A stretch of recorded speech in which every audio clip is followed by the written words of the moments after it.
Imaginez la scène. Vous êtes assis à la terrasse d'un restaurant. Il fait beau. Vous avez une faim de loup. Le serveur dépose devant vous une assiette fumante. C'est un burger, mais pas n'importe quel burger. Le pain est brioché, doré à la perfection. Et au milieu, il y a ce steak épais, saisi, avec cette croûte caramélisée par la réaction de Maillard. Vous le coupez en deux. Le jus rosé s'écoule lentement. L'odeur de gras et de viande grillée vous monte au nez. C'est animal, c'est primaire. Vous croquez dedans. C'est tendre, ça a le goût du bœuf, la texture du bœuf. L'ADN est à 100% celui d'une vache. Vos papilles vous disent que c'est de la viande. Votre cerveau vous dit que c'est de la viande. Sauf que... Thomas, tu vas peut-être casser l'ambiance, mais dis-nous la vérité sur ce steak. Eh bien, Sarah, la vérité, c'est que pour ce steak précis, aucune vache n'a été abattue. Aucune bête n'a vu l'intérieur d'un abattoir, aucune gorge n'a été tranchée. En fait, l'animal dont provient ce burger est probablement en train de brouter paisiblement dans un pré à des milliers de kilomètres de là, ou peut-être qu'il se fait gratter le dos par un fermier en ce moment même. Ce que tu viens de décrire, c'est le paradoxe ultime de notre siècle. De la vraie viande, biologiquement identique, mais sans la mort qui va avec. C'est ce qu'on appelle la viande de culture, la viande in vitro, ou pour les plus sceptiques, la Frankenmeat. C'est là que ça devient fascinant et, avouons-le, un peu perturbant. On ne parle pas d'un steak de soja ou d'une galette de pois chiches qui essaie d'imiter le goût du sang avec du jus de betterave. On parle de fibres musculaires animales.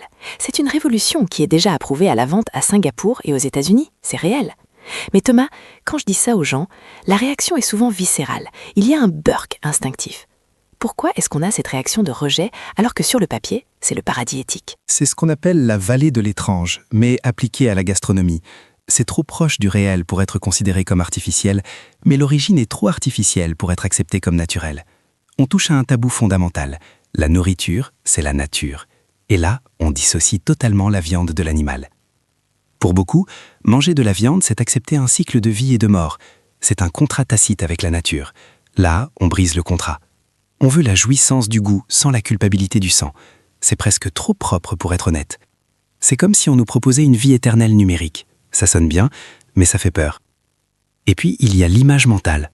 Quand on pense à un steak, on imagine une vache dans un pré.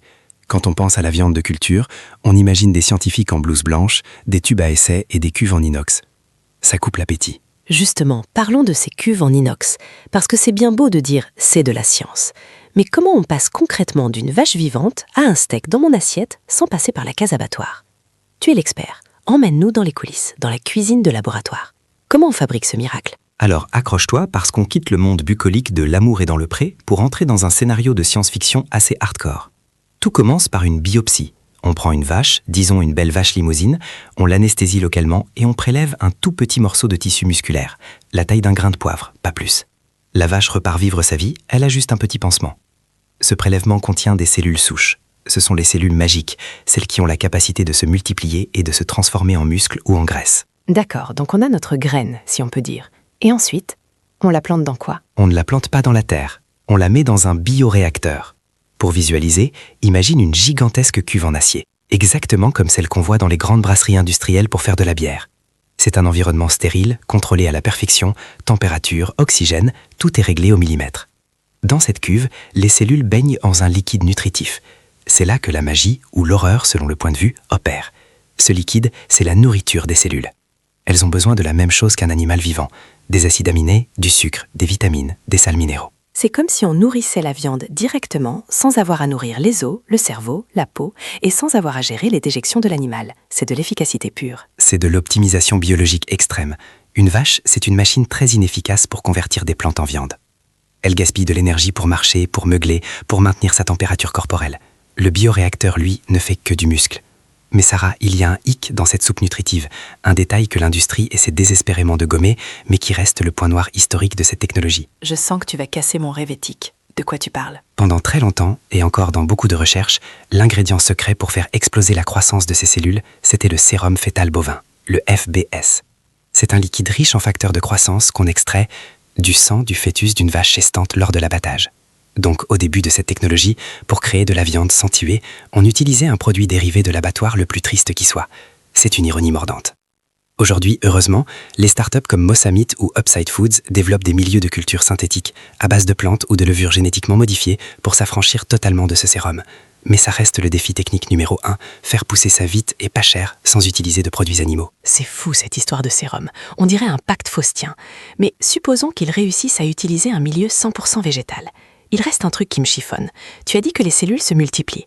Dans un corps, quand des cellules se multiplient de manière incontrôlée et très rapide, en médecine on appelle ça une tumeur, non? Ah, tu mets le doigt sur le sujet qui fâche. Biologiquement parlant, oui. C'est le même mécanisme. On force les cellules à oublier leur mort programmée pour qu'elles se divisent à l'infini. On les immortalise.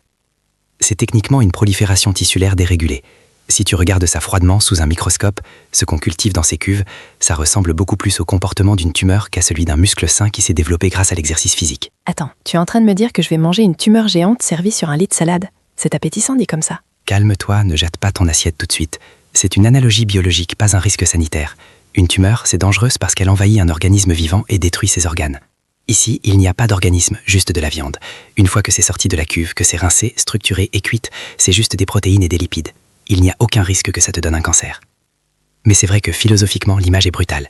On mange de la chair qui a poussé de manière anarchique, qu'on a dû ensuite structurer artificiellement.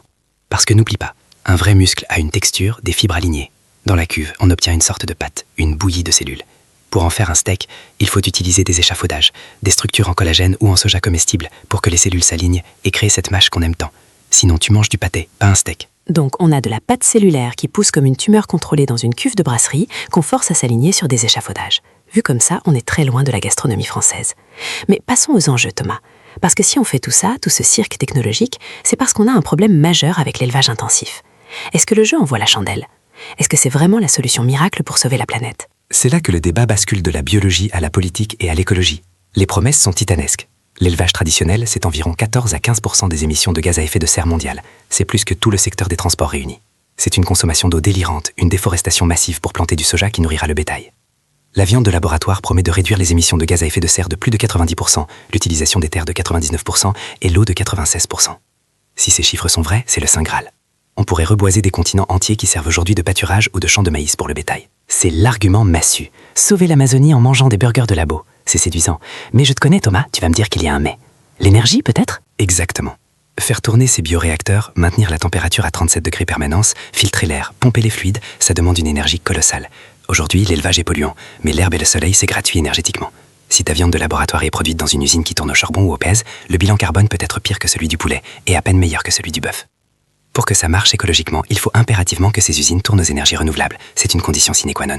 Sinon, on déplace juste la pollution des champs vers les centrales électriques. Il y a aussi un autre aspect qui m'inquiète, au-delà de l'écologie. C'est la question du contrôle. Aujourd'hui, un éleveur possède ses vaches. Il peut vendre sa viande au boucher du coin. C'est un système décentralisé, même s'il y a des gros acteurs. Mais là, on parle de haute technologie. On parle de brevets. Si la viande devient une technologie, qui possède la technologie? C'est le point le plus dystopique de l'histoire. On assiste à une Silicon Valleyisation de notre assiette. Les sociétés qui développent ça ne sont pas des coopératives agricoles, ce sont des startups financées par des géants de la tech, par Bill Gates, par Sergey Brin de Google, et même par les géants de la viande actuelle comme Tyson Foods ou Cargill qui sentent le vent tourner. Le risque, c'est la privatisation totale de la chaîne alimentaire. Imagine un monde où la recette du steak est protégée par un brevet, comme le code source de Windows. Si tu veux produire de la viande, tu dois payer une licence. On pourrait se retrouver avec une poignée de mégacorporations qui détiennent littéralement le droit de produire des protéines animales. La souveraineté alimentaire des nations en prendrait un sacré coup. C'est effrayant. Meat as a service. La viande comme service par abonnement. On s'éloigne tellement de la terre. Et ça pose la question du monde rural. Que deviennent les éleveurs dans ce scénario? Ils deviennent des jardiniers de paysage, des gardiens de zoo pour quelques vaches premium destinées à une élite qui voudra encore payer pour de la vraie viande tuée? C'est très probable. On va vers une scission du marché. D'un côté, la viande de masse, le minet de viande pour les nuggets, les lasagnes, les burgers de fast-food, qui sera 100% artificiel, pas cher, propre, standardisé. Et de l'autre, la viande à l'ancienne, issue d'un animal qui a vécu, qui sera un produit de luxe, un grand cru, vendu une fortune pour son terroir et son authenticité. L'éleveur deviendra l'artisan du luxe, et l'industrie de la viande deviendra une industrie chimico-pharmaceutique. C'est la fin de l'élevage tel qu'on le connaît depuis 10 000 ans. C'est un changement de civilisation, rien de moins. Ça donne le vertige. On est vraiment à la croisée des chemins. D'un côté, la fin de la souffrance animale et une chance de réparer le climat. De l'autre, une nourriture ultra transformée, brevetée et déconnectée du vivant. Alors pour conclure, Thomas, je vais te poser la question qui tue. On est en 2035. Le prix est le même que la viande classique. Tu es au supermarché. Tu prends la barquette vache traditionnelle ou la barquette culture cellulaire? C'est la question à $1 million. Si je suis purement rationnel, si je pense à mes artères car on peut contrôler le taux de gras saturé dans la viande de labo, si je pense au méthane, je prends la viande cellulaire, sans hésiter. Mais il y a ce côté primitif en moi. Est-ce que j'aurai le même plaisir? Est-ce que mon cerveau reptilien ne va pas sentir l'arnaque? Je pense que je prendrai la viande cellulaire pour le mardi soir, pour les pâtes bolo, pour le quotidien. Mais pour le barbecue du dimanche entre amis, je crois que je serai encore tenté par la côte de bœuf à l'ancienne. C'est type au pied cru, je sais. Et toi, Sarah? Prête à franchir le pas? Je crois que je suis prête. L'idée de manger quelque chose qui n'a pas nécessité de souffrance est trop puissante pour moi. Même si l'idée de la cuve me dégoûte un peu, je pense que nos petits-enfants nous regarderont avec horreur en disant « Attends mamie, vous tuiez vraiment des êtres sensibles par milliards juste pour un sandwich ?» Je pense que l'histoire va dans ce sens. On s'habituera, comme on s'est habitué à boire du lait pasteurisé qui ne sort pas directement du pis. C'est très possible. L'humain est incroyablement adaptable, surtout quand il a le ventre plein. Mais n'oublions pas un dernier détail. Pour l'instant, un burger de laboratoire coûte encore plusieurs dizaines, voire centaines d'euros à produire si on veut de la qualité. La révolution est en marche, mais elle va devoir passer par l'épreuve du tiroir-caisse. Effectivement. En attendant que le prix baisse et que les bioréacteurs remplacent les étables, on vous laisse réfléchir à tout ça. La prochaine fois que vous croquerez dans un burger, demandez-vous, est-ce que je préfère une vérité sanglante ou un mensonge stérile? Merci Thomas pour cette plongée vertigineuse dans nos assiettes du futur. Merci Sarah. Et bon appétit.